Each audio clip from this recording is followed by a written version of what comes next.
Hola, hola, mi gente linda. Bienvenidos a un nuevo video de Escuela Alfabeta. En esta oportunidad vamos a estar conversando sobre los principales errores de escritura. Errores que yo he detectado en mi trabajo como editora y correctora de estilo. Entonces, ustedes van a poder encontrar aquellos errores que son un poco sencillos, que son a lo mejor perdonables, errores que llegan a un nivel medio, que ya nos hacen abrir los ojos, y errores definitivamente a los que podemos llamar intolerables o banderas rojas, ¿no? He utilizado para poder crear este video la función de Canva que se llama Pizarras Online. Así que si quieres aprender conmigo sobre los principales errores de escritura que tiene un documento académico, quédate conmigo en este video para que aprendas sobre ello. Vamos allá. En esta ocasión vamos a observar un video sobre errores de escritura. Entonces, vamos a ello. Bien, y les decía que dentro de los principales errores de escritura se encuentra como faltas leves o que he considerado como faltas leves errores ortotipográficos. ¿Por qué? Porque todos cuando escribimos o cuando digitamos podemos meter mal la mano, podemos hacer un movimiento torpe y se nos va, por ejemplo, una S por una T, ¿no? Es un error de tipografía y de ortografía, obviamente en el momento en que estamos escribiendo, si no conocemos una regla ortográfica o por alguna razón la hemos olvidado, por ejemplo, podemos no tildar una palabra que sí lleva tilde. Y obvio es un error que merece perdón, por eso lo he categorizado dentro de las faltas leves. ¿Ok?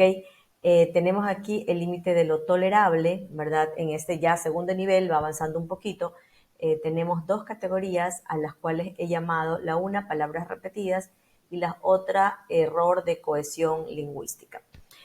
¿Por qué? Porque de manera general en las palabras repetidas, ¿qué es lo que solemos hacer? Solemos escribir un párrafo y en ese párrafo repetir a veces la misma palabra unas 3 o 4 o 5 ocasiones. Entonces, ¿qué es lo que yo recomiendo? Recomiendo sustituir con pronombres y cuando no se puede sustituir con un pronombre esa palabra, tratar de cambiarla por un sinónimo. Pero ojo, atención, porque no todos los sinónimos tienen la misma carga de sentido, ¿no? Recordemos que las palabras tienen matices y esos matices van a dar un elemento diferenciador a lo que nosotros estamos escribiendo, ¿no? Y a la manera en cómo queremos comunicarnos con ese público. Y ahí también tenemos el error de cohesión lingüística, que bueno, lo he puesto dentro de los límites de lo tolerable, a pesar de que aquí hay, digamos que gradaciones, porque hay errores de cohesión lingüística que son un poco leves y errores de cohesión lingüística que son ya mayores, ¿no? Vamos a referirnos a estos errores leves que nos permiten no tener una correcta unión, por así decirlo, de todas las partes del texto. Imaginémonos al texto como un automóvil, ¿verdad? Que tiene partes, el timón, las bujías, las puertas, el acelerador, los asientos, etcétera, y todo eso unido da como resultado un vehículo capaz de transportarnos y llevarnos a un lugar seguro. Asimismo, es un texto que necesita un correcto ensamblaje de sus partes para poder tener sentido. Eso es, digamos, en una metáfora, la cohesión lingüística, ¿no? El tercer nivel está dentro de los límites de lo perdonable, que no encuentro aquí que lo haya puesto. Dentro de los límites de lo imperdonable tenemos dos, que son el uso del participio, ¿verdad? Y el uso de la voz pasiva. ¿No? En muchas ocasiones escribimos textos o documentos académicos utilizando de manera excesiva la voz pasiva, ¿no? ¿Cuál es la voz activa de un verbo? Cuando yo utilizo el verbo y lo conjugo de tal manera que yo estoy realizando la acción. Por ejemplo, yo duermo por la noche, ¿verdad? Pero si yo cambio o altero ese orden gramatical, entonces ya deja de ser una voz activa y se transforma en una voz pasiva. Por ejemplo, yo digo, yo he dormido por la noche o la noche ha sido dormida por mí, en el peor de los casos, ¿no? Y por ejemplo, yo como manzanas, las manzanas han sido comidas por mí, es una voz pasiva que ralentiza o hace mucho más lenta el desarrollo de la frase, ¿no? Entonces, mientras la oración esté conjugada en un verbo en voz activa, es decir, ejecutando el sujeto la acción, será mucho más fácil entenderlo y tendrá mayor agilidad y movimiento esa frase. En cambio, si yo utilizo la voz pasiva, tendrá menor movimiento y será más difícil entender por parte del interlocutor. Y el uso del participio, recordemos que es la cláusula que se añade al verbo, el hado, ido. Por ejemplo, yo digo yo he comido, yo he dormido, yo he soñado. No está mal el uso del participio en un verbo. Lo que está mal es el excesivo uso.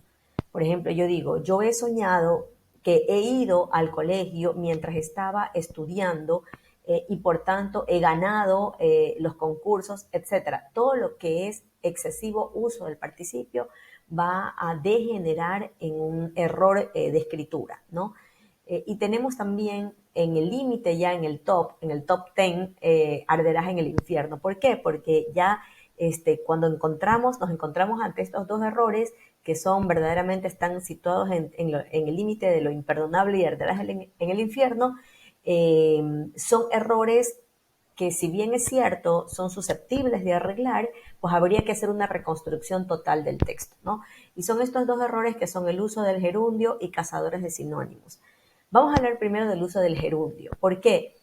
Porque cuando yo utilizo el ando yendo en un verbo, por ejemplo, yo digo he estado comiendo, eh, he estado durmiendo, he estado soñando, ¿verdad?